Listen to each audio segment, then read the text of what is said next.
everyone. I will be joining the Nana class.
लागला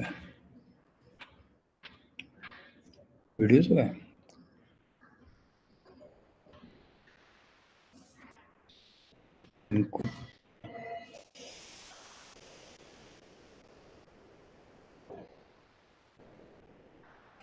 कुठे माझं हे नाही माझं स्टार्ट व्हिडिओ का नाही येते. डॉक्टर उगा स्टार्ट केला. आता सांग व्हिडिओ स्टार्ट केलाय माझे पण.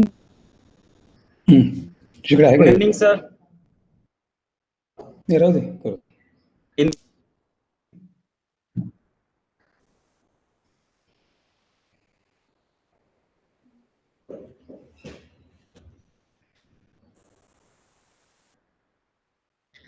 मेरा वीडियो आपकी तरफ से बंद रखा है क्या?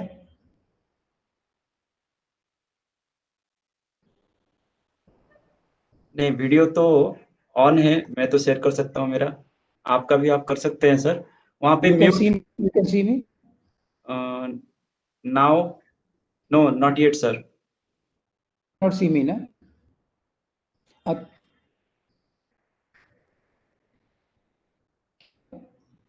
what?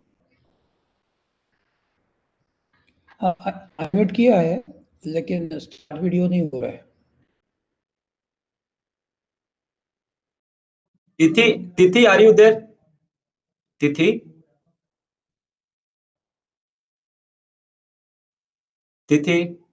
पूजा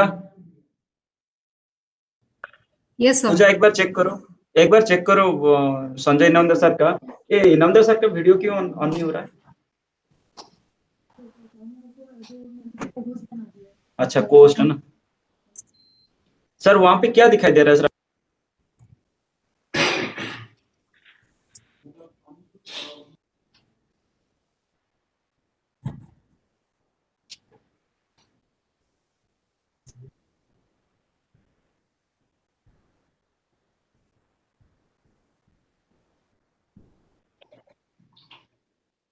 तिथि एक बार दोबारा से like you just restart the presentation ना, just stop sharing and start again.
Good afternoon, everyone. Sorry for the delay.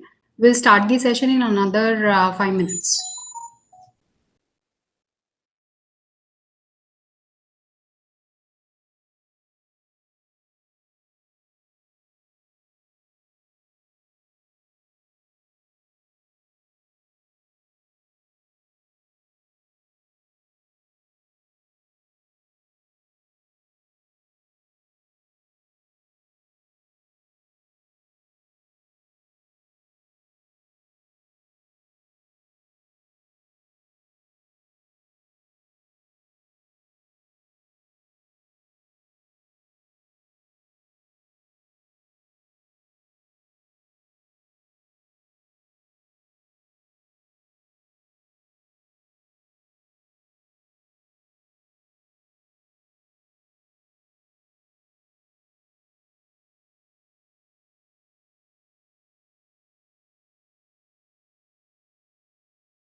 Good evening, sir. Inamda sir, good evening.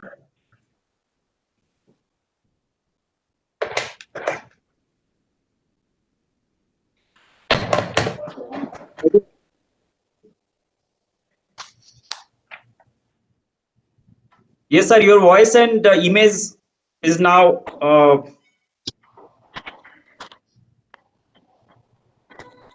Is it okay now? You can Yes, see yes. me? Now it's okay, sir. Now it's okay, sir. Yeah, and you can see me also, and you can hear. Yes, yes, yes. Both. All right. Both. Good. So the phone is working. Phone. Okay. Yes, yes.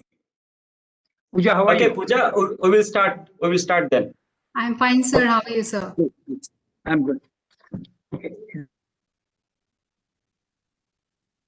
Shall we start the session now? Yes. Please. Okay.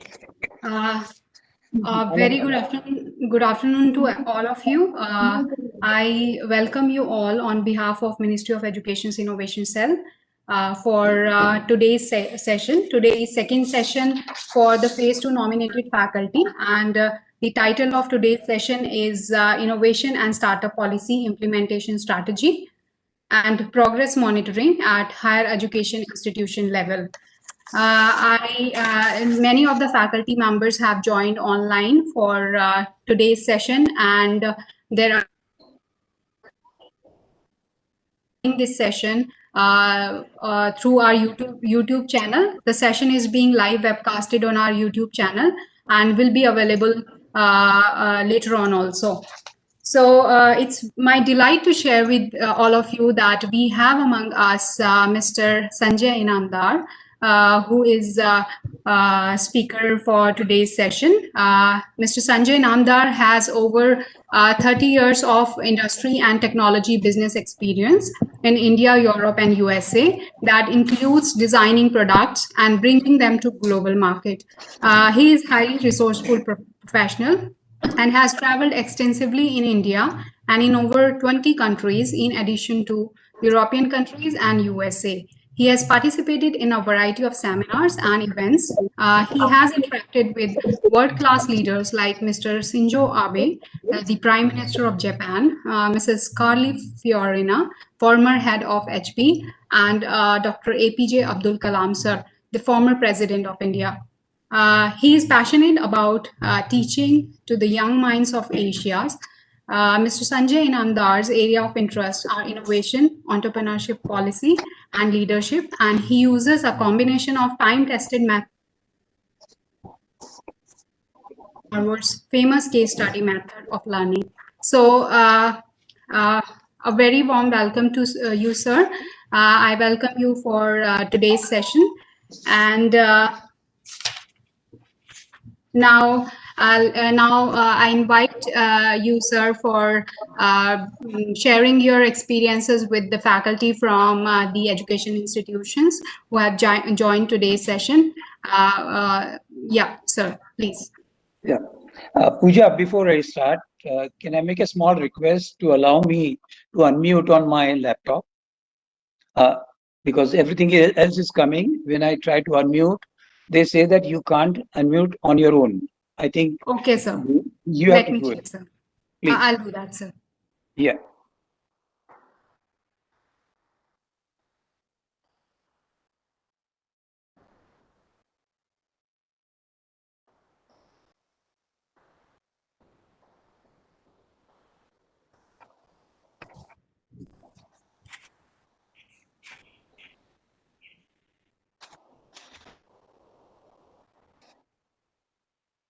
Okay. Looks good. Yes, sir. It's working fine now, sir. Please go ahead, sir. Yeah. It's working, yes. Sir, please mute. Sir, please mute the mic in your laptop. Yes. Yes. Some echo is coming.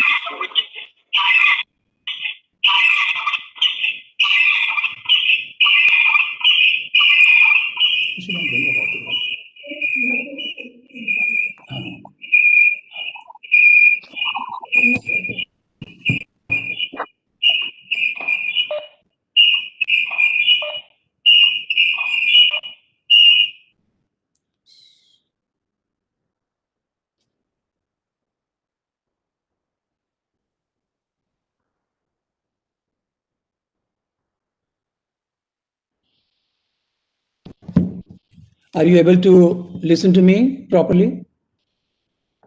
Sir, can you listen to me? Yes, sir. We can hear you, sir. Please. Are you able to see and listen to me properly? Only we can hear you, sir. We can't see you. We can't see you because your video is not on.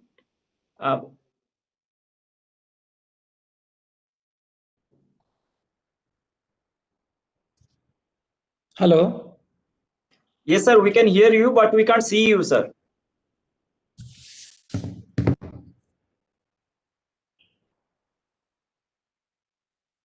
Hello? Hello.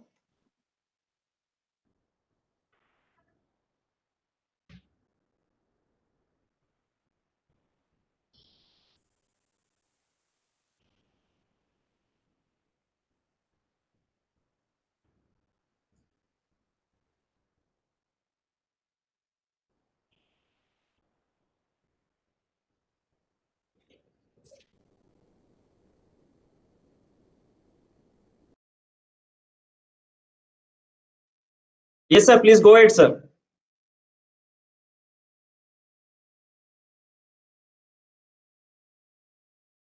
Sir, please unmute. Sir, please unmute.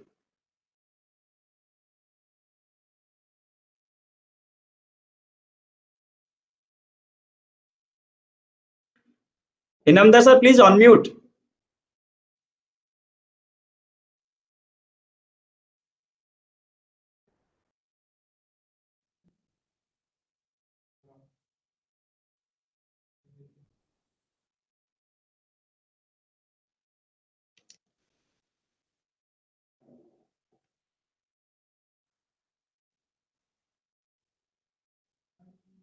Sir आप ना आपका laptop, sir आपका laptop system को ही of कर दीजिए, क्योंकि वो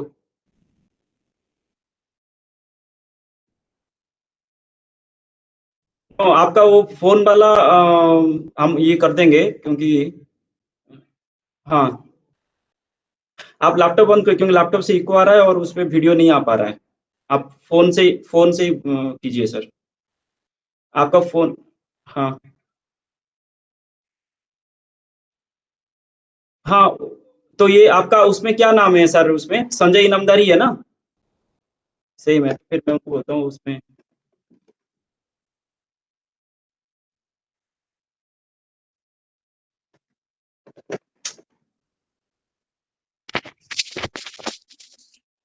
Now I think it's okay.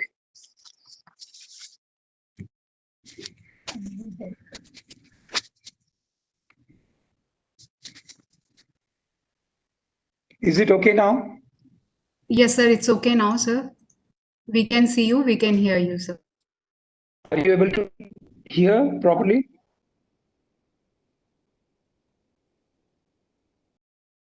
Yes sir. Is it okay now? Yes sir. Please, so that I know. Yes sir, your voice is coming well, and also we can see you. Please go ahead, sir.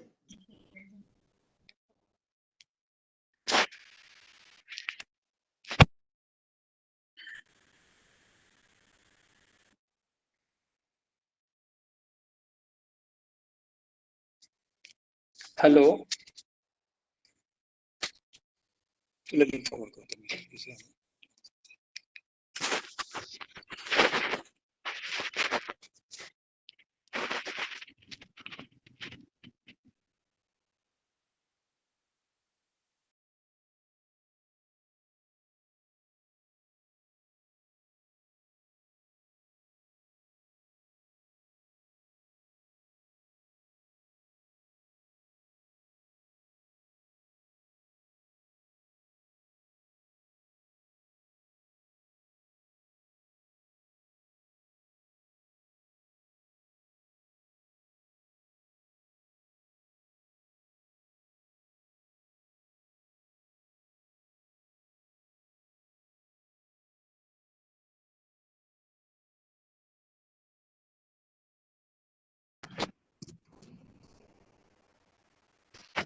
Is it okay now? Is it okay?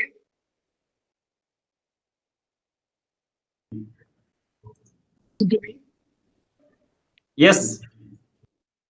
Okay, sir. Okay. Should I start? Yes, sir. Okay. First of all, let me sincerely apologize for all my dear faculty members. I sincerely apologize for wasting these 5 minutes with this difficulty. However, let's begin, and I promise you to make up the lost minutes in my address to you. First of all, let me congratulate each one of you, the faculty members, for voluntarily, interestingly, taking part in making a policy. I understand that about 2,100 institutes have participated and prepared their own policy for innovation and startup. Since our country is very large, the mass of culture is also very large. Each institute needs to prepare its own innovation and startup policy so that it is best suited to the students of that particular institute. The innovation cell is working day and night to propagate the innovation strategy and innovation policy across the country. And you are giving full cooperation to the innovation cell. That is why I would like to congratulate you. Having said this, we are today examine the innovation and startup policy implementation strategy and progress monitoring. How we can do that? How we can? So I would like to say that everyone knows now. You're all studied people and you have been working on innovation and startup within your institutes. But we need to prepare a strategy to achieve our goal involving a set of activities. The strategy will involve a set of activities that we need to decide which set of activities are best suited for my institute. Taking into consideration various factors that you already know, culture is one of them, the intellectual ability of my students in another, the spare time, whether the students are staying on campus or off the campus, various factors you need to take into consideration while preparing a strategy. So this educational policy that you have prepared, in my opinion, will be a catalyst for the higher education reform in your own institute. And like this, when 3,000 plus institutes make a policy and execute them properly, make the implementation correctly, it has the potential to change the innovation phase of our country and contribute to the progress of our country. The question of strategic planning needs to be designed individually by each institute. If the director, principal of the institute, with the people who are interested or who are committed for innovation and startup within their institute, I would request you to sit together with no agenda probably, not in principal's cabin. My experience tells that normally many innovations come up. So your strategic planning, if I were you, I would request you to take a no agenda half an hour, 1 hour meet under a tree within your institute, and then freely exchange views as to what can be the strategy. Because strategy, making a strategy in a thick piece of document and then making it very complex can only decorate the shelves of the libraries of your institute. But the strategy needs to be very simple, implementable, and result-oriented. So for that, innovation comes out of informal meetings. So I would say that have one informal meeting and discuss about the what could be the strategy for implementation of the policy that your institute has designed. And for that, a question is what set of activities I need to design so that the activities guide the strategy on a daily basis, not as a philanthropic or not as a psychological or philosophical big strategy, big words that look good, but as I said, they only decorate the shelves of the library. But the strategy should be such that people remember it, people understand it at different levels. Suppose I am the director, I understand, I am the head of the department having a PhD, I understand the strategy. But the strategy needs to percolate down to even to the students or the lecturers who are implementing the strategy. So make it as simple as possible or translate it, distill your basic strategy that it is digestible by the last student of your institute. And then think how I can contribute, my activities can best contribute to advancing the frontiers of innovation in startup. And that is policy that I have introduced in my institute, also the policies of other institutes and the central policy of the innovation cell. So strategy is inherently complex issue. I know that, but we always see that, the strategies are so complex that reading them is difficult, understanding is even more difficult. But for my institute, because it's a small strategy, it's not a strategy for the whole country, on anything, any one thing. So it is only for my institute, and I know my institute very well. My faculty members and the director knows the institute very well. So make a simple strategy, implementable strategy, which can be understood, communicatable, and one can remember the strategy. Also, the strategy that you will think of need to provide enough flexibility to seize the novel opportunities while on work, or mitigate the unexpected risks and adapt to the local conditions. So design a strategy in this way to achieve the goals that you would want to achieve. So cutting things short, all our faculty members, and they understand very well. I would not like to go into much details, but my simple advice is studying the policy, studying the national policy and other policies as well, other institutes' policies as well, and thinking what suits best to my institute. Socially, culturally, intellectually, I know the canvas of my institute very well, and then prepare a distilled, simple strategy for implementation.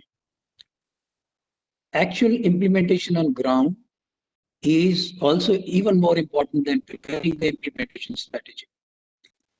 Actual implementation is based on two fundamental aspects. There are many aspects. It's a multi-layered issue. However, the two fundamental aspects that I see, and I would like you to consider, keep it in your mind while implementing on the ground the startup policy. One is the economic aspect of the strategy. That revolves around the resources that you can gather or resources that you already have. Resources of different type, not only money, but money is important.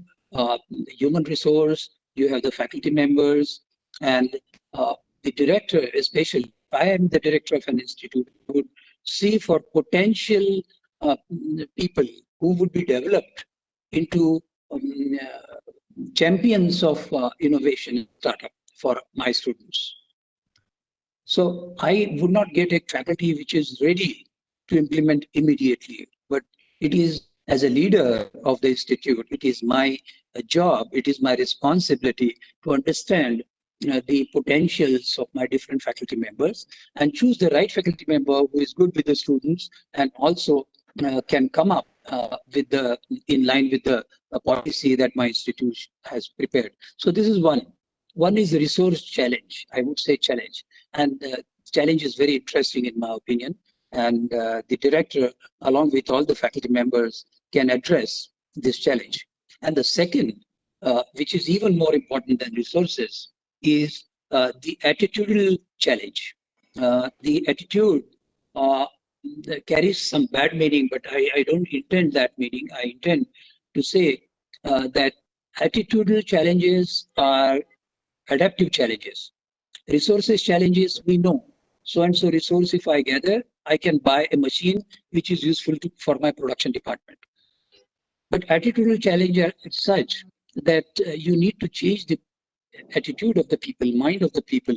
And this is an adaptive challenge which you need to handle. And for this, you need to have a team. The director needs to have a team of people, of the faculty members who can introduce this change in a way that students or other faculty members can participate. Introducing the change in one day. Today you design policy and you throw the policy down the throats of the students and the other faculty members. It will not go well. Outwardly, people may say that because of looking at your position of faculty members, head of the departments, or the principal and director, people may say, people may outwardly agree with you, but we really want the cooperation of the people from their heart, their mind, and their soul. If it is involved in innovation and startup, then they can work the best. So the second challenge that you would think of and handle is the adaptive challenge, which is changing the attitude from service orientation to startup orientation, or faculty members from teaching, suppose hydraulics, to teaching innovation in startup. So resource is one challenge, adaptive challenge is the attitudinal challenge. These two challenges once handled, I think implementation will be good. There is no ready recipe for strategy implementation. Each institute, I would request you to design your own implementation strategy, and then design it under a tree, as I said, very informally. And then because the people will come on board with you, with the director, and then you can go ahead with the implementation of your own institute's policy. This is all I wanted to say. I thank you so much for listening carefully to me. You can take a thing or two from what I have said and probably in your own policy. Thank you very much. I wish you all the best. Thank you. I have done. Thank you, sir. Actually, it is actually kind of a great moment for all of us, especially for our institutions, to listen and taking the key points from our expert like Sanjay Inamdar sir, who is heading the AICT Startup Policy, also member of NISP, National Innovation and Startup Policy. And being as an entrepreneur, he has contributed and also educationist, and he has founded this Bahu Institute of Entrepreneurship at COEP Pune, and also he is running a fully 100% export-oriented startup and company in the medical instrumentation sector. And the points what he has highlighted, let me summarize in very in a just nutshell, is that he has highlighted that the strategy is a planning of set of activities which should be institute specific. That means you cannot just adopt the strategy or the action or the activities of one institute and you try to fit with another institute. This is not going to work out. So it's the strategy planning is a institute specific and also should be adapted to the local conditions and local challenges, and it should be simple, flexible, and result oriented, and also to the time bound fashion it should be completed. And the strategy planning also should be should address and involve all the stakeholders, associate or involve the part of this whole system. And during the strategy and planning, we should consider the economic aspects, the resources, skill mapping, and the team with the attitudinal requirements to generate the maximum result out of the strategic plan that you have designed for implementation of policy. So these are the take-home messages what Sanjay Inamdar sir has mentioned. Really, I thank Sanjay Inamdar sir for this valuable inputs and also giving the guidance to the institutions how to make adopt this national innovation and startup policy and prepare the policy document for the institutions and also generate result while implementing these policy action items at the institute level. Pooja, what's the next item? Yes. Thank you, sir. And I thank Mr. Sanjay Inamdar, sir, for throwing light on the strategy which may be adopted by the institute and also how they can overcome the challenges existing currently, which they are facing right now for implementation. So now in next 1 hour, we are going to discuss on in detail about the methods for innovation and startup policy implementation at institutional level. how to establish a measuring framework for the innovation and startup policy implementation at HAI level, and how to evaluate progress and impact of policy by setting up key performance indicators. So let me invite Mr. Deepan Sahu sir for guiding the institutes on these aspects. So please. Thank you, Pooja, for arranging and for organizing this kind of orientation session on regular basis. And as most of the institutes are already part of the training program, and so far more than 2,100 institutions are already joined this mission. And during the first phase, more than 800 institutions, they have started implementing, formulating this policy and implementing the policy at the institute level. And under the phase 2, we have received the request from 1,100 institutions, and already the first round of training is over. The session 1 is over, and today is the session 2. And in session 1, we have covered about different thrust areas that is provisioned under NISP, and how institutes will able to make use of these clauses and the provisions suggested under this NISP for designing a customized version of policy document at the institute level, which will be implementable, also will generate impact at the ground. So just to summarize what we have covered in session 1, that NISP has can be categorized into 6 thrust areas, and already I think I have explained in detail during my session 1 that it focuses it suggests the strategies and the reforms and improvements at the governance level, that is to include and integrate the entrepreneurship and innovation as a core strategy at the leadership, at the top leadership level, and also it should reflect at the governance level.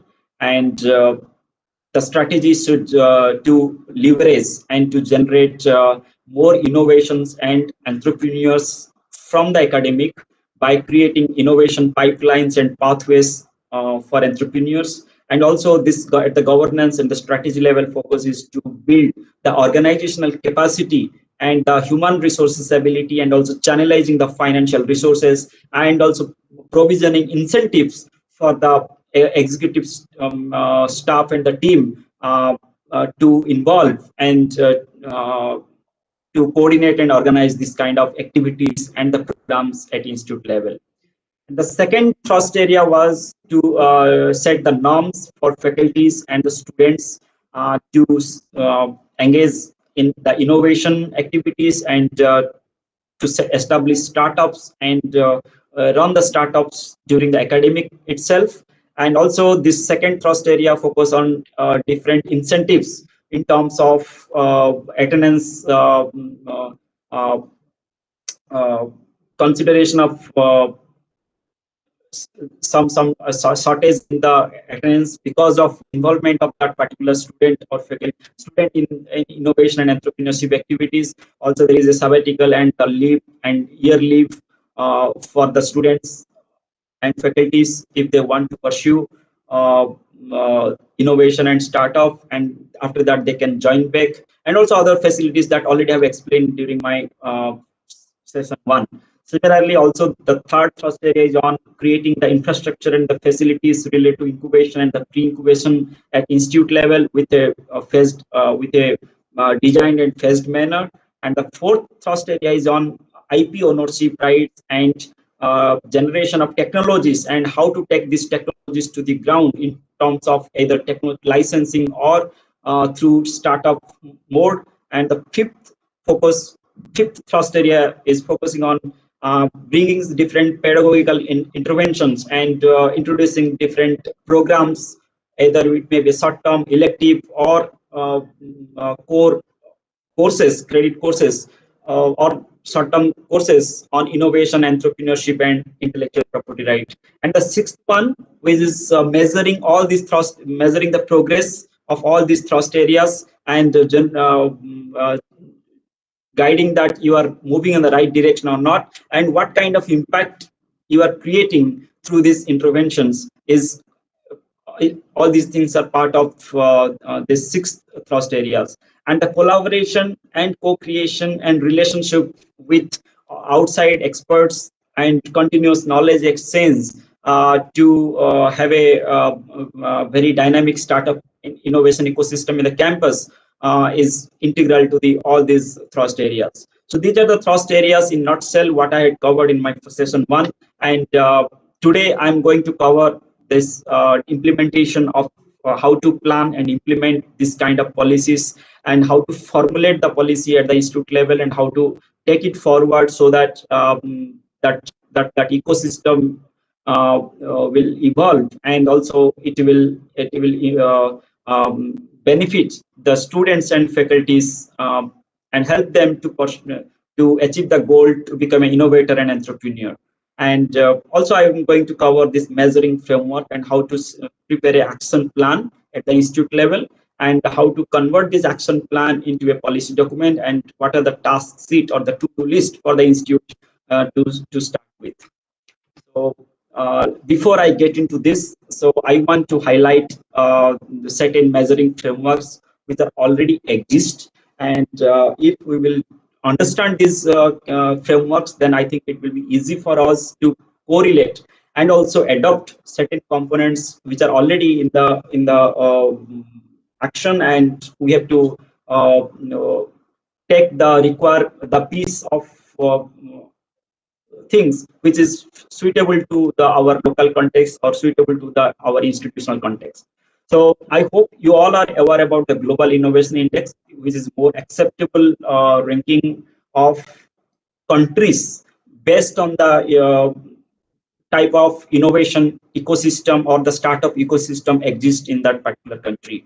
That includes all type of things. It includes the industry, it takes the individuals, it takes the institutions, it takes all the kind of actors, and all total what kind of ecosystem generally it creates. And this is the part of the Global Innovation Index. And definitely there is one component that is called higher education institution is part of this Global Innovation Index. And in 2016, India was in 86th position, and in the last 4 years, we have moved off from these 86 positions to 48 position in 2020, and this impressive growth in this Global Innovation Index is actually kind of a learning, and also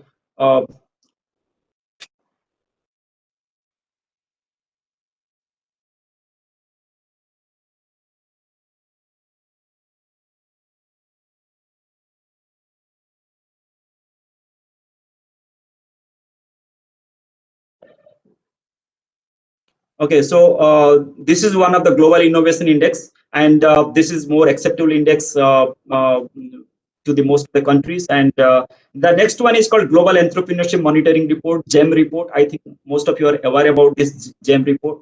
This measures the entrepreneurship activities happening in particular country.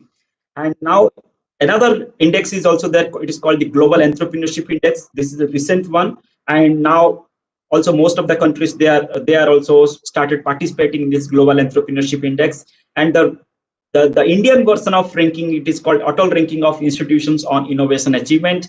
And recently also Niti Aayog also started the indexing the India Innovation Index. That's also one of the recent innovation index that we can use for the reference purpose while designing the policy at the institute level. So I will not go in depth because this is the history of all these measuring frameworks. That is already in the practice, and this GEM is in practice since 1999.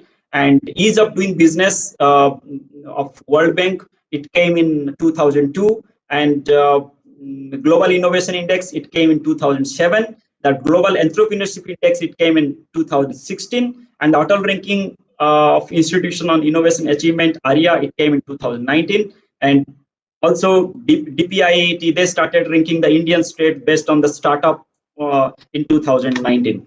So if you will see the pics that how this framework of ease of doing business is working, that the World Bank's ease of doing business framework is mostly focusing on the business happening in the formal sector. If you will talk about the India, in India there are 50 or 60% are still in the informal sector, and remain 50% is operating in the formal sector. So ease of doing business is focusing on the formal sector only. It never consider the business innovations and startups happening in the informal sector. So that's why India, though India has gone up in the ease of doing business ranking, but still there is lots of scope for India to move further if we will convert the informal sector to the formal sector through the startup and innovation approach, through registering more companies. And comes to the Global Innovation Index, now it has 7 pillars which used to measure the index, and one of the pillar is called knowledge and technology output, and human capital and research, and the business sophistication and the institutions are the part of the framework, and also the creative outputs and the infrastructures. If you will go through all these kind of pillars, those are part of this Global Innovation Index. More than, I think, 4 pillars like infrastructure, creative outputs, institutions, human capital and research, and knowledge and technology output. These 5 pillars are directly correlating with our higher educational institutions. So once our higher educational institutions will start developing the ecosystem, and they will focus on strengthening their capacity on these parameters, then definitely India's position in Global Innovation Index will go further off, and we are targeting India should position in top 25 in next 4 years. So this is the objective we have to achieve, or the goal we have to achieve in next 4 years. And this is the framework of GEM, Global Entrepreneurship Monitor. They are using around 12 pillars of the parameters, and again, it consider all these kind of programs like R&D transfer, then entrepreneurial education in the post-school stage, and entrepreneurial education at the school stage, government entrepreneurship programs, government policies, then government policies in the tax and the bureaucracy level. Then it covers all kind of things as part of this Global Entrepreneurship Monitor framework, and all these things are also somewhat directly or indirectly correlate with higher education institutions. Now comes to the Global Entrepreneurship Index. This Global Entrepreneurship Index, and it measures the countries under 3 categories. One is entrepreneurial attitude, entrepreneurial ability, and entrepreneurial aspiration. So these are the under these categories. They measure the countries, and they measure these factors based on different qualitative and quantitative parameters. And India is positioned in 78 in this Global Entrepreneurship Index.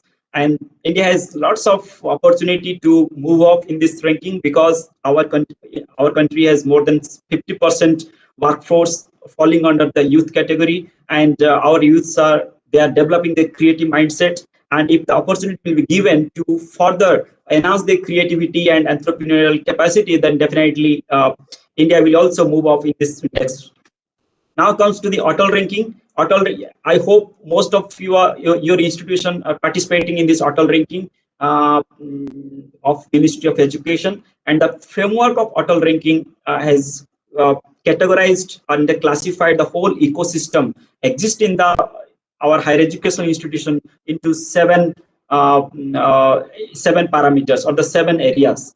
Then one of the area is called then we have categorized into input, output, and input, process, and output, and also impact or outcome parameters. And these are the 7 broad areas under which Atal ranking measure the ecosystem, and they rank the higher educational institution and publish the result. And already two editions already over, and currently 2021 edition is going on. And this time we have further kind of a delineated, and also further kind of a what you can say we have detailed the whole parameters into various sub-parameters and keeping both technical and non-technical institutions in mind. And that's why that I'm going to discuss in later. But why I'm displaying these things, because this is going to help you to design these key performance indicators when you are planning, when you're going for the formulating the policy at the institute level.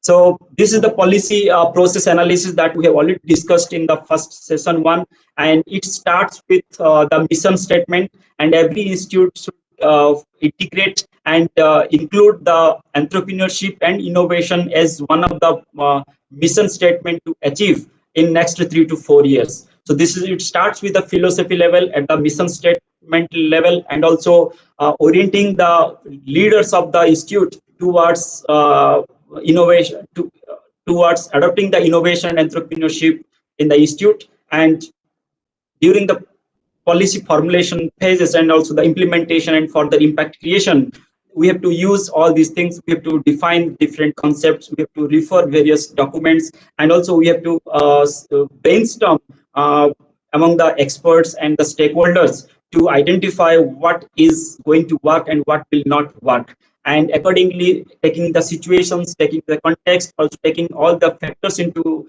internal and external factors into consideration, we have to come up with the alternative, the policy interventions or the action points that to be prioritized, and also it has to be defined well with the proper key performance indicators for regular monitoring purpose and for the impact creation purpose. And while implementation, if required, we have to again go back to the our plan. If required, we have to improve it. Again, we have to start implementing it. So there is a cycle process that each cycle gives input for the next cycle. So through this, the policy will go on, and it will continuously generate impact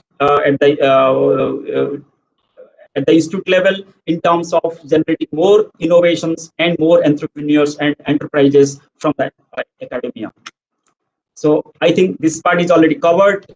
So we always begin with problem tree, and we have to first identify the major core problem, and also we have to classify them into the effects and what are the sub problems. Then we have to identify what are the causes to the problem, and accordingly we have to prepare a problem tree, and that problem tree is going to help us that what should be the answer to this problem in terms of the objective tree. And objective tree is the kind of a one spot ray diagram or the framework for designing the policy and set the action items with the target numbers, and also developing a baseline and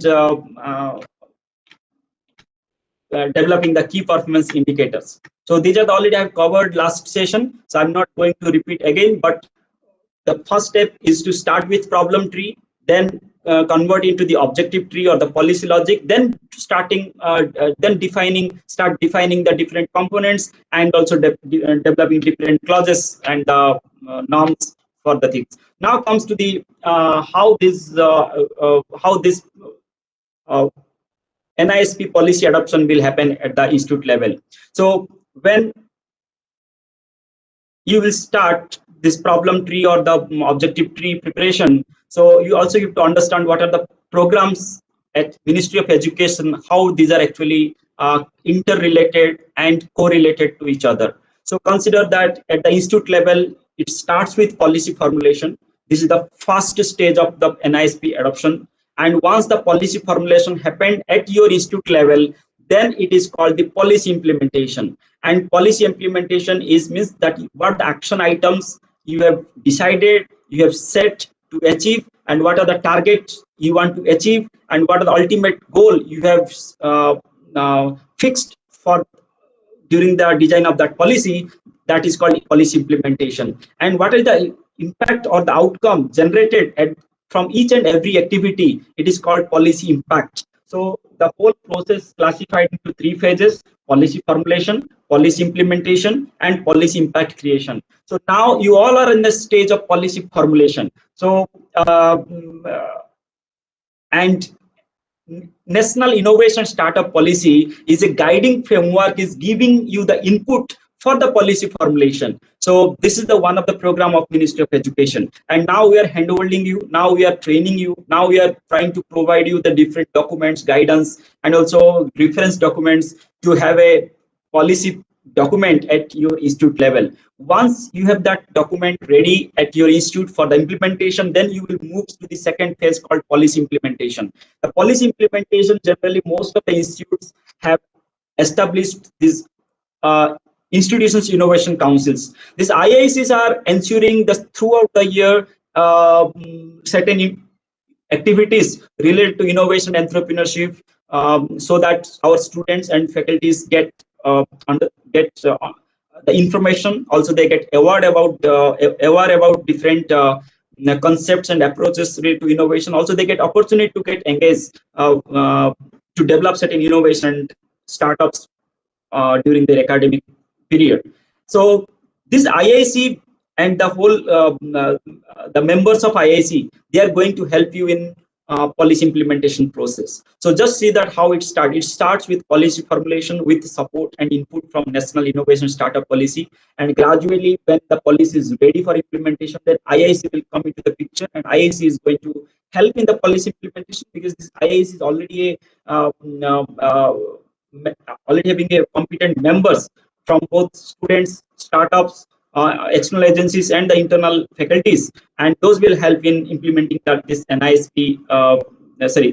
Will help in this policy action plan prepared at the institute level. And once you will start implementing, then it will create the it will start generating the result at the ground, which we call the policy impact creation. And this result created at the ground, that will actually feed into the ARIA framework, and which will that you can measure your ecosystem. You can identify that which component you are doing good and in which component you are lacking, and also it will help get you picture of your ecosystem, and you will get connect with the other institutional ecosystems to generate or to mobilize the resources for further enhancement. So this is the steps of policy implementation, and at the institute level, and also you can see that how the existing programs are going to contribute, will help you during this implementation process. And now comes to the action items for the policy adoption process and phases. As I said that right now you all are in the first phase, that is called policy formulation, and we have designed a very good portal, login portal for institutions, that they can log in, and they can see these action items, and they can update these action items on regular basis whenever they will complete anything. And these are the action items listed under the policy formulation. Once you will complete these action items, then only you will get into the policy implementation, policy impact creation. So what are the action items now mentioned under this policy formulation? So we have listed 16 action items. The first one is called higher education institution has joined the NISP policy campaign, yes or no, or status like completed, update, undergoing, or on progress, or not yet started. So every action item has the status, and you have to update the status of these action items, and you have to upload in the portal, and that will reflect to Ministry of Education. And the certain key items also will be reflected to the public. It will access to the public to know which institute is doing what, and how they progressed in the process of policy adoption. So the first action item is that NISP policy campaign, definitely, because you are already part of this training. That means your institute has already joined this policy campaign. And also the second action item is nominated NISP coordinator for policy adoption. That's also completed, because you are all are part of this training. That means you are NISP coordinator, and this part is over. And comes to the third action item, completed policy implementation training program offered by Ministry of Education's Innovation Cell, which is undergoing. So the first two item is completed, and the third one is undergoing. Now comes to the fourth one, experts committee formed at Higher Education Institute to formulate the policy. So those have already established then they will say it is undergoing. Those have not established the committee, they will say that it is yet to be started, and those have already completed, then they will say that completed. So now comes to the fifth action item, the first committee meeting held, that is with proper research and stakeholder interaction and the brainstorming to identify the thrust areas for intervention. So this is called the first meeting of the committee. And the second meeting, and similarly you can continue n number of meetings, but here we mentioned that at least 2 to 3 meetings is required to have these policy documents at your institute level. So at least minimum two. We have added the third one, but definitely if your institute want to conduct more than 3, then it's up to you, but the final end result should be a very good comprehensive and inclusive policy document for implementation at the institute level. So similarly, the 8th action item is approval of innovation and entrepreneurship policy that developed at the institute level by the committee, by the competent authority at institute. So once it is approved by the competent authority, maybe this needs to be go for approval from the board of council or governing body, and after that you can implement, after that you can notify in the notice board of institute, and also you have to for the team with institutions innovation council established at your institute level for the implementation, and you have to conduct awareness program, you have to orient the students and the faculties to make use of this policy, and conducting the activities at the institute level. And also what we suggest that every institute should have one dedicated web page, and that dedicated web page in your institute web page, in your institute website, will display and notify all these innovation, startup and IPR related activities or the programs or achievements, so that there will be kind of a one single window system for getting all the information related to innovation, entrepreneurship and IPR. And the 16th item is called, once you have this policy document, once you have this dedicated web page, that you have to upload this document in this portal, so that it will come to Ministry of Education. We will check it once, then we will make it access to the public, so that other institute will refer this, also they will compare, and also in future they will also improvise the policy document, and also they will reset their action items for better impact. So this is the process of kind of a cross sharing of the knowledge and exchange of the knowledge, and also making a system better through the transparent in a transparent way. So similarly, once this action item is over for the policy formulation, then the next phase is called the policy implementation. And the item I have highlighted here, the 6th item, especially when the policy document with the action items and the short-term goals and the plans. So these things you have to implement in your institute, and definitely in the next 1 month time, when you will complete this policy formulation phase, during that time you will see that what are the action items required to complete at the in the policy implementation phase. And this policy impact creation also, it will go side by side, and this is the way you will ensure policy get adopted and also properly implemented, also it creating impact at the ground. And this is the simple micro action plan that already have shown last time, but again I'm going to just explain that how it is going to happen, because once we have identified the objectives, policy objectives throughout the exercise in the committee, by either developing the objective tree or the policy tree, policy logic tree, then you have to say that how you are going to do it. So if to achieve the objective 1, then what are the activities you require, and what are the indicators that you want to through which you want to measure these activities, and what is the output or outcome you are expecting in terms of the numbers, and finally you have to measure that actually what happened or what kind of results will generated at the end of the 1 year, then at the end of the second year, then at the end of the third year.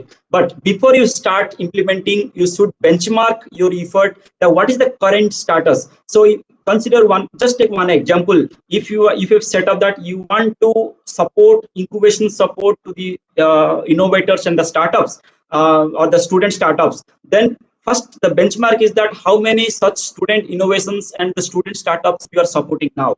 That will be the benchmark in today's. And after 1 year, after implementing this policy, then what is the number you are supporting after end of the 1 year? So this is a comparison of number of startups supported at the beginning and number of startups supported at the end of the year. So this is the action plan you have to develop, and it starts with the objective, and then we have to set the benchmark, the baseline curve, and these activities, then target indicators, then the output and outcomes. So this is the representation of a micro action plan that has to be implemented at the institute level. And now comes to the KPIs, the key performance indicators at the institute level. So this is the list of KPIs, the measurable or the quantitative indicators that already we have given in the last session. But still, you can make use of these KPIs. You can identify the relevant ones that is applicable for your institute, because I have listed more than 40 key performance indicators. Maybe all indicators are not applicable to your institute, but you have to be very, very selective which you need to pick and which you have to leave. And I have classified the indicators based on the activity, outputs, outcome, impact, and vision type. So you have to prepare a bit like a action sheet like this, and to achieve the activities, what are the KPIs and what is the total numbers you want to conduct or you want to organize, and how many you want to organize in the year 1, year 2, year 3, and year 4. Similarly, you have to make this kind of chart at the output level, outcome level, then impact level, and at the vision level. So the vision level will say a broad figure that you want to achieve. For example, how many startups graduated from your institute? How many innovations, successful innovations happened or generated from your institute? Now comes to the impact level. Similarly, these are the indicators you can use. And the best thing is that already this kind of parameters are already exist as part of the ARIA auto ranking framework. In auto ranking framework, there are 9 parameters, and you can directly adopt these parameters as part of the key performance indicators. But because finally your policy impact is going to feed into the ARIA framework. So if you will start using this ARIA framework and the key performance indicators provisioned or the mentioned in ARIA framework as part of KPI, then it will be easy for implementation. Also, it will be very directive for the institutions to generate the result, which is very kind of a specific to your institute. So these are the parameters and the sub parameters. Under the ARIA framework, there are 9 broad parameters and 48 indicators and 6 initiatives are there. So these are the list of parameters and the sub parameters, and you can use the indicators. You can derive the indicators from these things, and during the preparation of the policy document, try to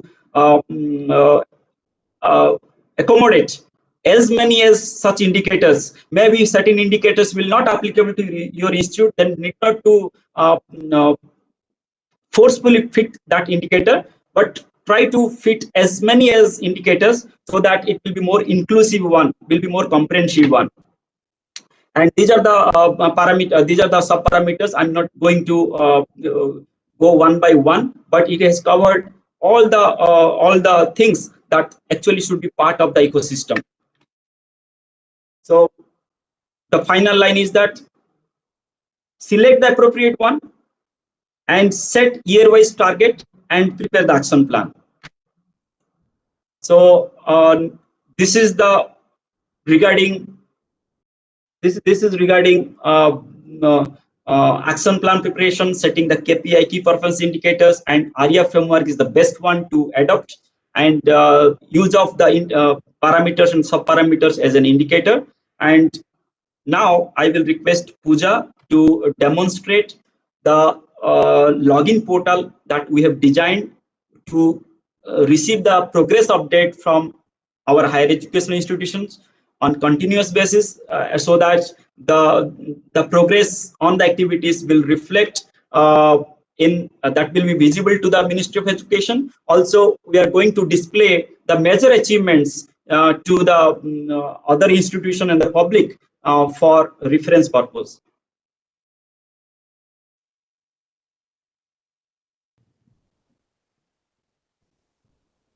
Pooja? Yes, thank you very much, sir. Thank you very much for explaining in detail about different progress monitoring parameters and also the key performance indicators that the institutes can use for measuring the impact of this policy when they are working on implementation of the policy at the institutional level.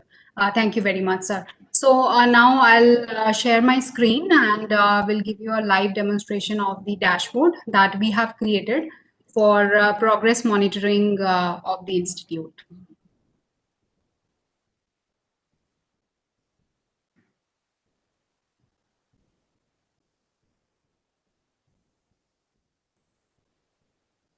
Is my screen visible? Yes. Okay, Yes, so I hope everyone has got a chance to log into the system and have a look at this dashboard, but let me just explain it again to you. Pooja, your voice This is not a coming. window. Yes. So, Pooja, here your you voice. can, sorry.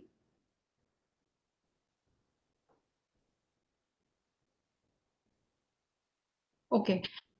So using your registered email ID and the password, you can register. You can log into the dashboard.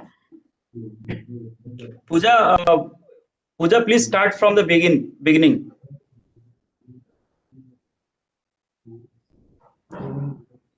Okay, so this is a login window which will open when they click onto.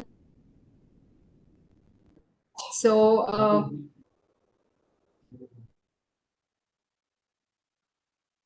system using a test ID and password.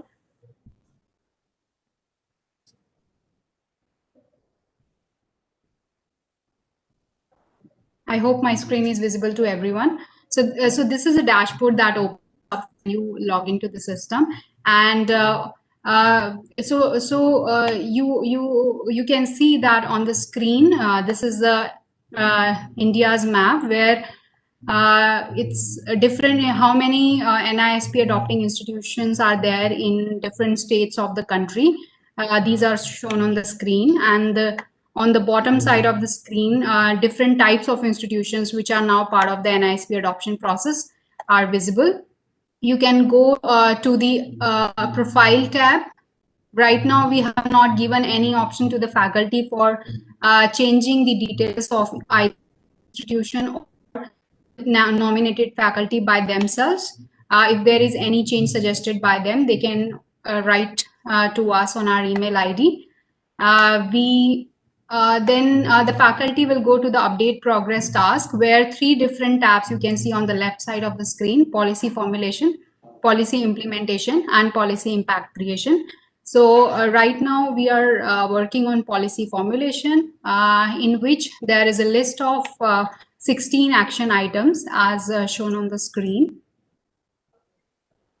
So Deepan Sahu sir has already explained about different action items. It's a set of 16 action items, in which first is already completed by the institute.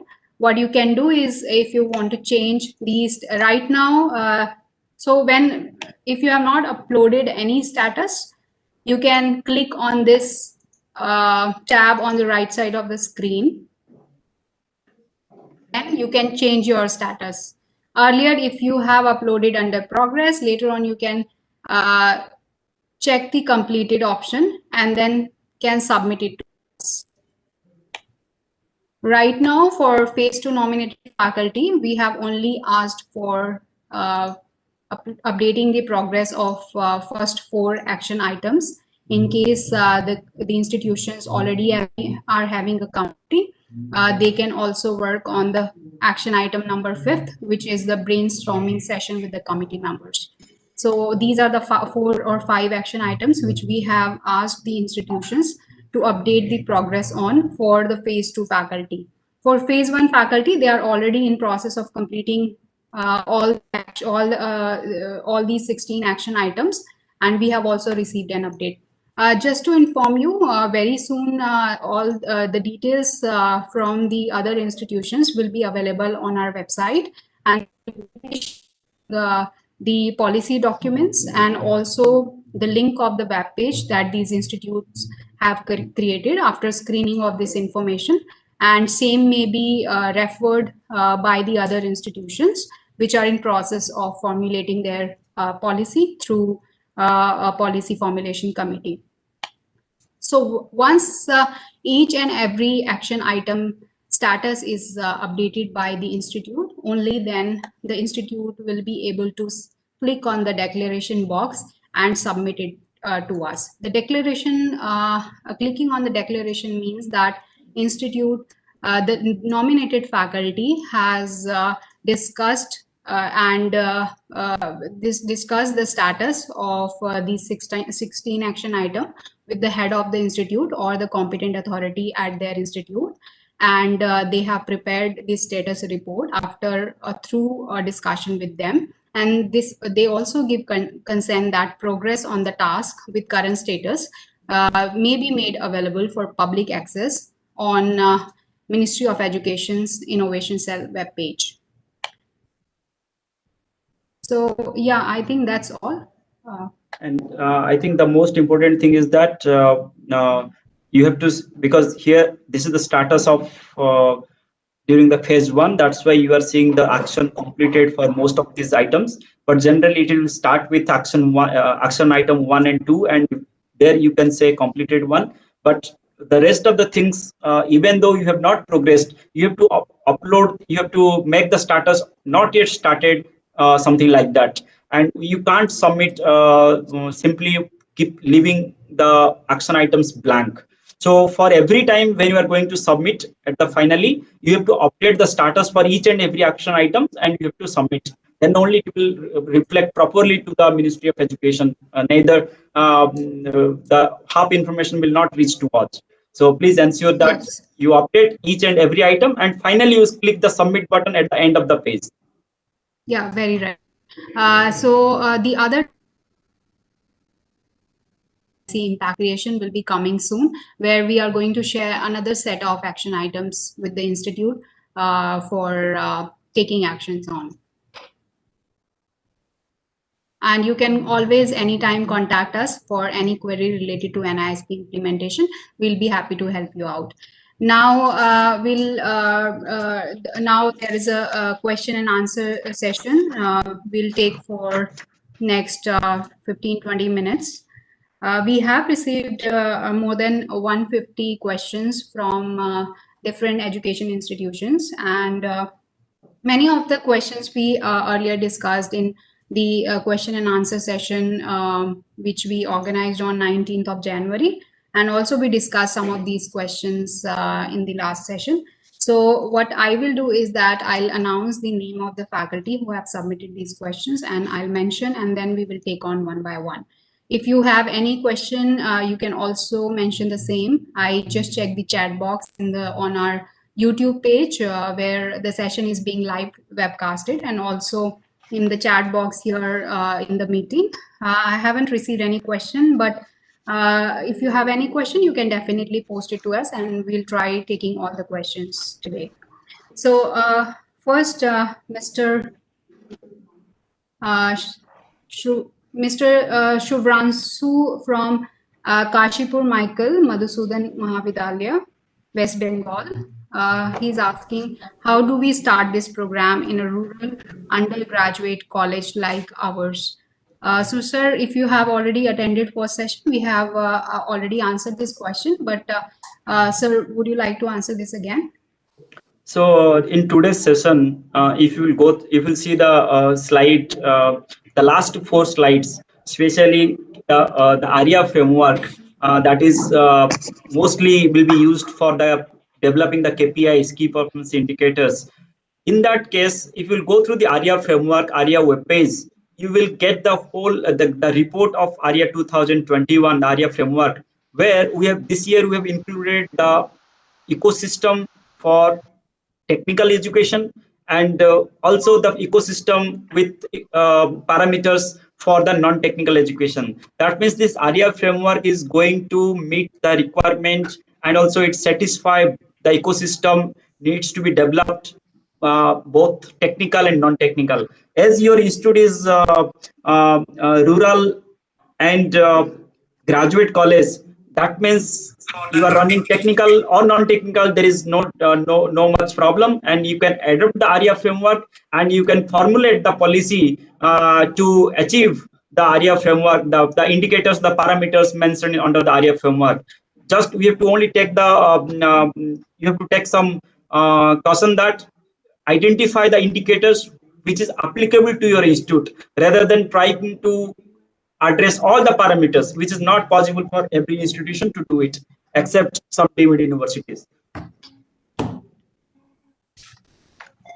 Okay, so next question is from Professor Benjamin from Government Aizawl West College, Mizoram. He's asking how to develop networking among the institutions and sharing of ideas, and whether there is any possibility of getting help or assistance in terms of human and financial resources. So, Networking starts from your institution itself. So once you have this, once you will start adopting the NISP in your institute, during the policy formulation phase, you have to interact with all the departments and the stakeholders, also the students, faculties, also the experts from the outside. So in that process itself, you will develop the networking part. And further, once you are establishing, or if you have established this institutions innovation council, that also is going to give you a best platform for the networking within the institute and also outside the institute. And so networking is definitely part of each and every model and framework that we are suggesting. And the next question is regarding the assistance in terms of the human and financial resources. As I said, that NISP coordinator itself is one of the dedicated person for the policy formulation. But once the policy formulation is ready with expertise from the committee, then the IIC team at the institute is going to help in implementation of the same, and the ARIA framework and the ARIA team is going to help you in participating in the ARIA ranking framework. So this is the way human resources you can mobilize, you can engage. And for the financial resources, your institute has to deploy its own resources, or they have to rely on the different other channels like government fund or the private fund or the industry donations and sponsorship from alumni. So this is the way you to generate the fund and also mobilize the resources towards having this kind of ecosystem in your campus. okay, thank you, sir. Next question is Institute of Science and Technology, Madhya Pradesh. Sir is asking how you ensure support of management and principal of your institute for implementation of this policy. Okay, so when your name is to us, when your institute has nominated your name to us for the NISP coordinator, we believe that your institute or your head of the institute has trust on you. They have believed that they're believing on you, that you have that leadership ability to implement this NISP, and you should have that capacity to go and convince them, to orient them, and also to have a kind of good relation with the top authority on implementing this. So if you are not having that ability, then I think you are a wrong select by your institute. So that's why we're always suggesting is one senior faculty at the dean and director level should be an NISP coordinator, and that way they have a direct relation and they can go and convince the top authority, and they can help in the planning and getting the implementation team in place, and having the and have a policy formulation and policy implementation. So please take it note. You should have the competency and you should have the passion and commitment to develop this policy formulation, policy and also implementation. Yeah. Next question is from Dr. Saptarishi Chatterjee from Aramas University, West Bengal. He's asking, in fact, he has an input that there should be an optional or mandatory item specified for drafting of the institutional level policy. And he's also suggesting brainstorming event of coordinators for adoption of the best practices at the institutional level. Sir.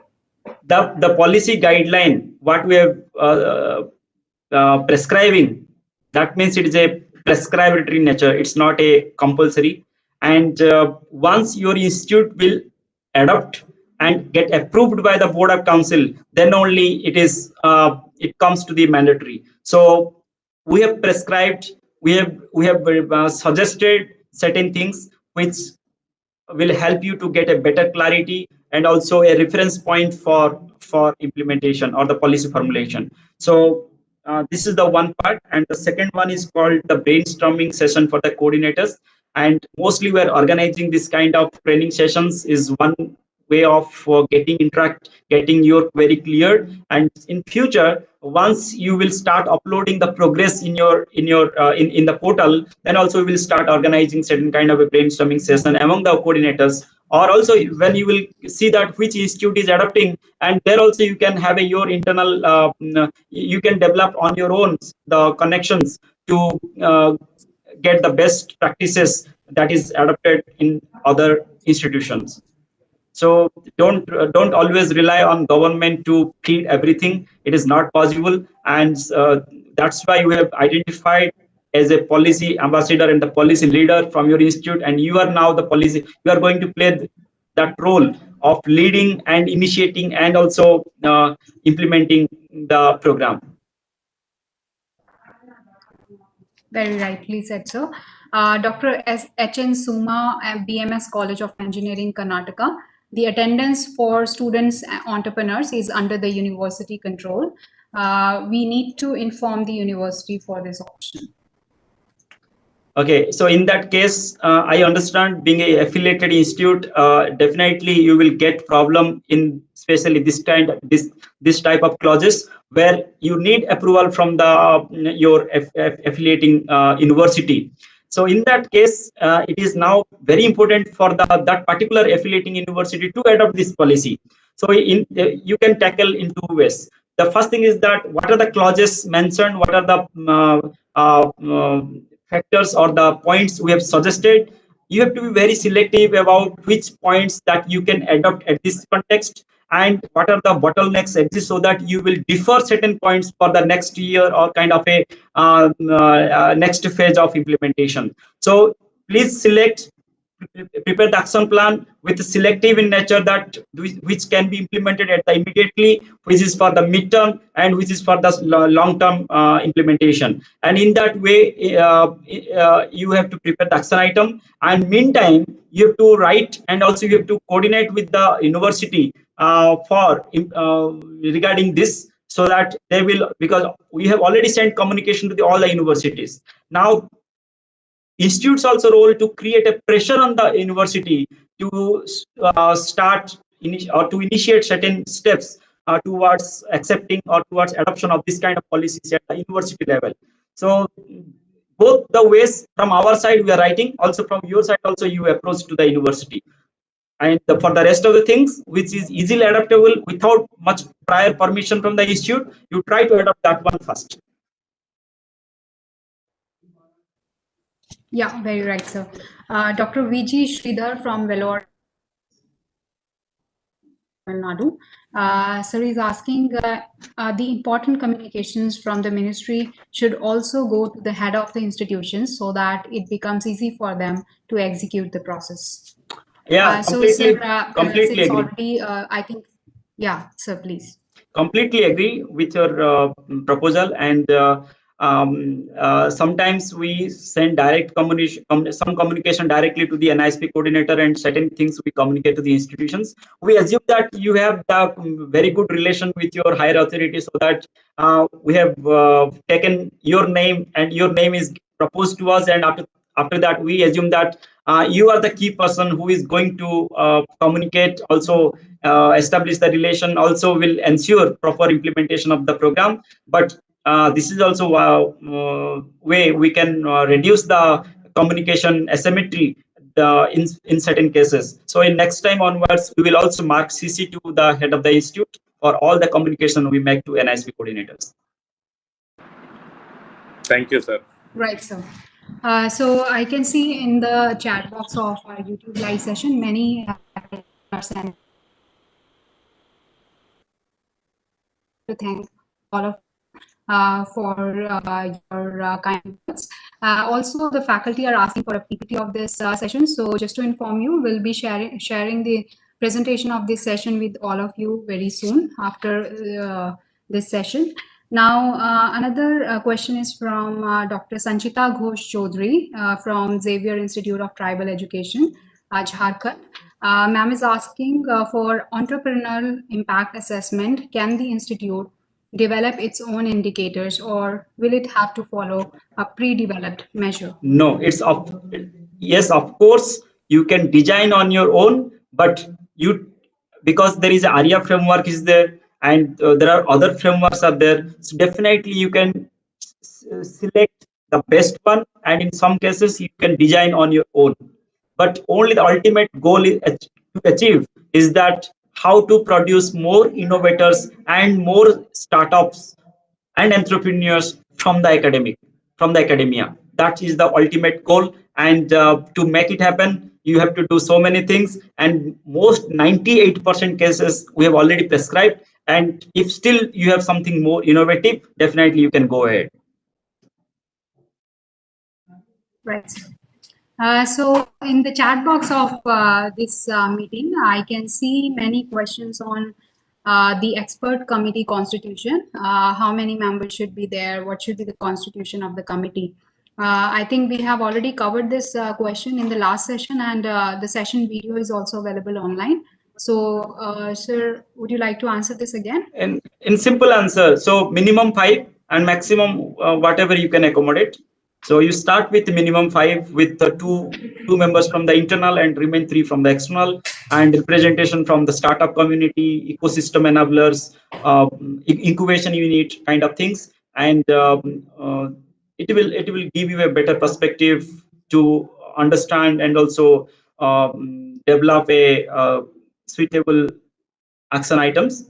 So start with minimum 5. Okay, all those who are having question on a sample NISP policy document, I already informed that very soon the policy documents from other institutions, which are already a part of the NISP adoption process of our ministry, will be available online, and you can definitely refer to these documents. But as earlier mentioned, these are institution specific documents, so we do not want you to copy entirely the document, because the institutional specific information is generally will be available in those documents, but you can always refer. Next question we'll take from Dr. Sheelan Mishra from New Horizon College of Engineering, Karnataka. Ma'am is asking, how do you enable startups to find angel investors and venture capitalists and ensure that right kind of equity sharing is opted for? So, could you please repeat? Could you please repeat the question? Yes. So Dr. Sheelan Mishra is asking, how do you enable startups to find the angel investor and venture capitalist? And see, the question that you have asked, generally it is bit advanced stage of the value chain process, and to reach that stage, your institute level certain activities and certain level of facilities need to be created. Also, the maturity level of the students and faculties also to be there to when you are preparing for or eligible for funding or investment from angel and VCs. So this is quite advanced stage of the innovation and entrepreneurship value chain. So if your institute is already that stage, that means you have the incubation unit, you have the very competent executive team, management team, and you have very good networking with ecosystem enablers, IP system, technology transfer system, and also very good pipeline and generation of the innovators and the entrepreneurs from the academic. Then it will be easy for you, because the CEO or the chief executive officer of the incubation unit and the team, they know how to reach to the investors, angel investors, and connect with the startup community. At the faculty level, I think it's not, or at the very beginning stage, when you have no pre-incubation support, when you have not having experience and skill set on the incubation unit, and have past experience of managing the student innovation startups is not there, then it is very difficult, and also it is not advisable to directly jump to the investors domain or the investment domain, because it's like you are studying at the 5th standard and you are jumping to the and taking admission to the 10th standard, and you are skipping the 6th, 7th, 8th, 9th standard understanding and the skill set. So this is the what mistakes generally many do, but don't do these mistakes. Because you have to, your role is to create the system, your role is to develop the facility and the support system. So focus on the things. If you are starting from the scratch, then focus on the foundation level, the pre-incubation level, awareness generation level, then IP awareness, IP filing, then idea generation, innovation, prototype development. This level you focus your all actions or all kind of efforts. Once you have this, then you get into the incubation sphere and startup business modeling, then business like a grant from the government kind of things. Then you get into the investment domain. So these are the steps you have to go through. Neither it will be very difficult for you to put you in that direction. Yeah. Thank you, sir, for answering. Dr. Sundarban Hazi Desarath College, West Bengal. He's asking what kind of entrepreneurship program they can launch in their institute. Already just answered just now that you should, if you are just beginner, then start with the activities which will help you to establish the foundation level of the ecosystem. Once you have the foundation level, and the foundation level includes pre-incubation system, you have to set up the innovation center, startup center, or idea center. You have to align the student clubs, the idea clubs, innovation clubs, to generate the awareness. You have to conduct the activities to sensitize for ideation, for prototype development, and also you have to create you have to do the workshop on IP, intellectual property generation, how to filing, how to do the prior art. So all the things you have to conduct at the which comprise the foundation level of ecosystem. Once you have this, once you know that students are now coming with very good innovations, then you go to the next level of business plan, then connecting with the incubators kind of things. If you have the capacity, then you establish incubation unit, then you conduct the incubation level activities, then you get into the other business growth and the investment related activities. So you have to strategize yourself. Actually, first you have to analyze that in which stage you are now. Accordingly, you design the activity. Yes, right, sir. Dr. Santosh Kumar from Anurag Engineering requesting to assign a mentor to him or to the institute to assist them in starting this program. So this is what we are doing now. So we are taking your questions, we are conducting the sessions, and also whenever required, you can call to us, you can write to us, and our team is quite proactive in answering. And also wherever required, we are trying to give our inputs. And as Pooja said, that the dashboard is nicely designed, and in the policy formulation phase, when you are start conducting, trying to provide the progress on the action items, your doubts will get cleared. And also once you will achieve the action items one by one, your confidence will goes off. And this is learning by doing, and through that only you will experience and you will learn. So this is the way and best way of learning, also best way of getting skilled also. Okay. In the chat box, I can see one question from Mr. Deepak Pandit. He's asking, is there any policy guideline for aligning standalone management institutions with technical institutions? I think we already answered this question in the last session also.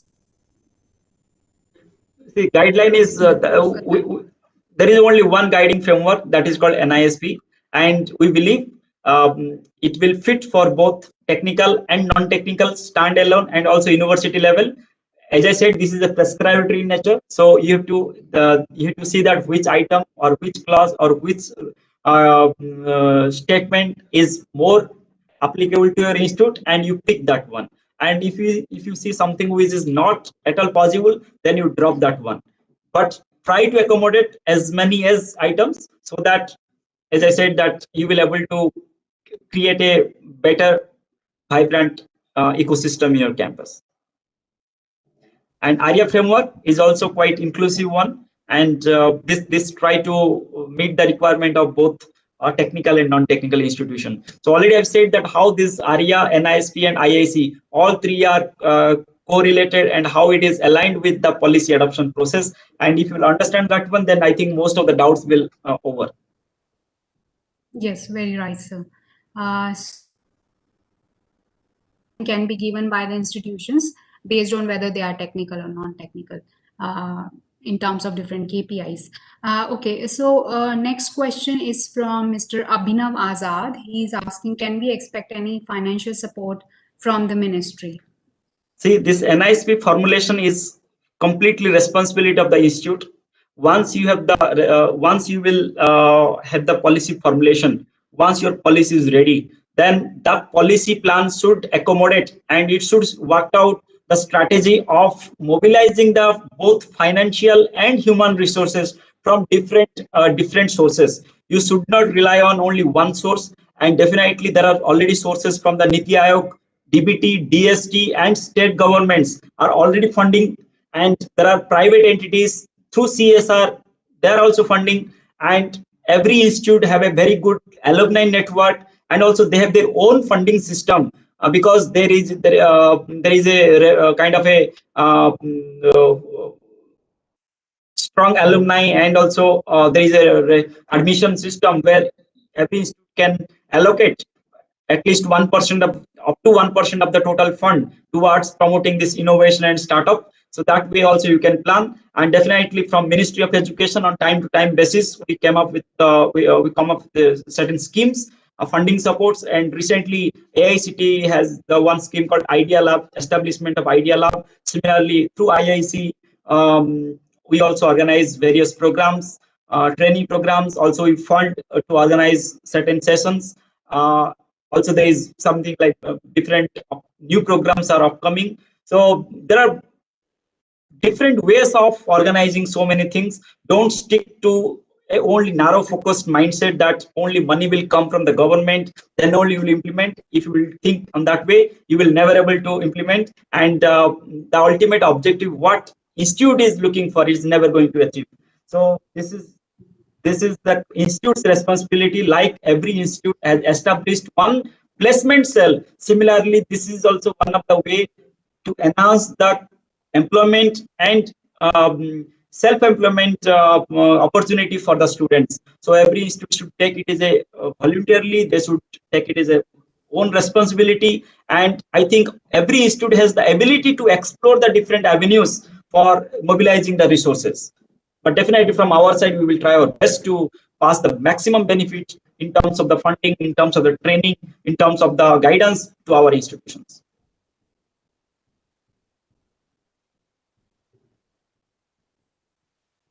Yeah. Right, sir.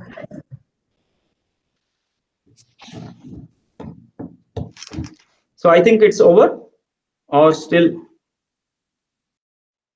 I think with one more question.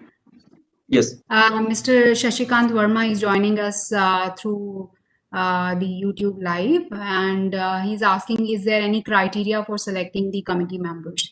I think this is the last question we'll take, Yes. and then we will wrap.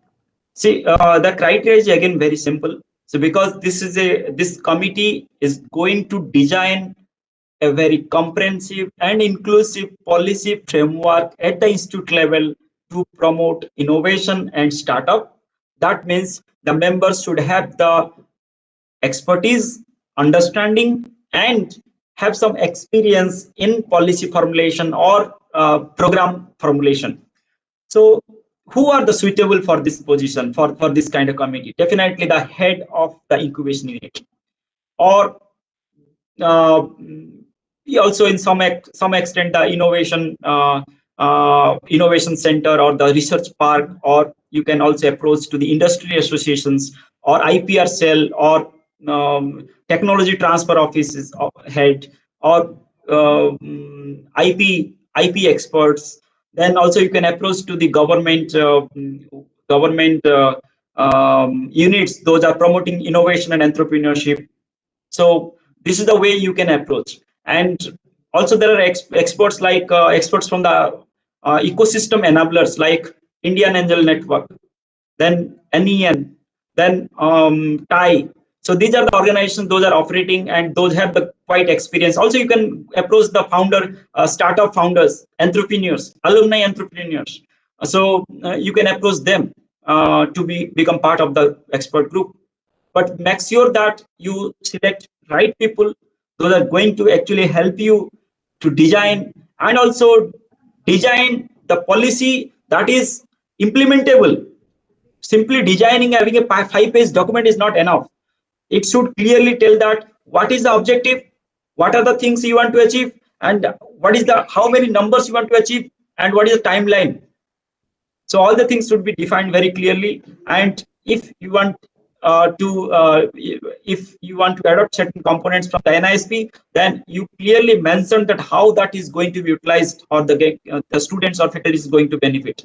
So this is the way you have to clearly design the policy document, and you have to make it access to the student community and the faculty community. Yeah. Thank you very much, sir, for answering all the queries which were raised by faculty of different institutions. So session, we would like to wrap up now, and I would like to thank all the faculty members who have joined from different institutions all across India through this live session, and also who are joining through YouTube Live as well. I would like to thank them all. We have tried to answer all the questions that you have raised, but if there is any query which has been left unanswered, please do write to us. And just to inform you, there is second question and answer session scheduled on 3rd of February, for which we will be sending a meeting invite to all of you. You can join that session and we will try to address all of your queries. I would like to thank once again both of the speakers for today's session. Thank you, everyone. The session would not have been possible without your support. Thank you once again. Thank you all. Thank you all.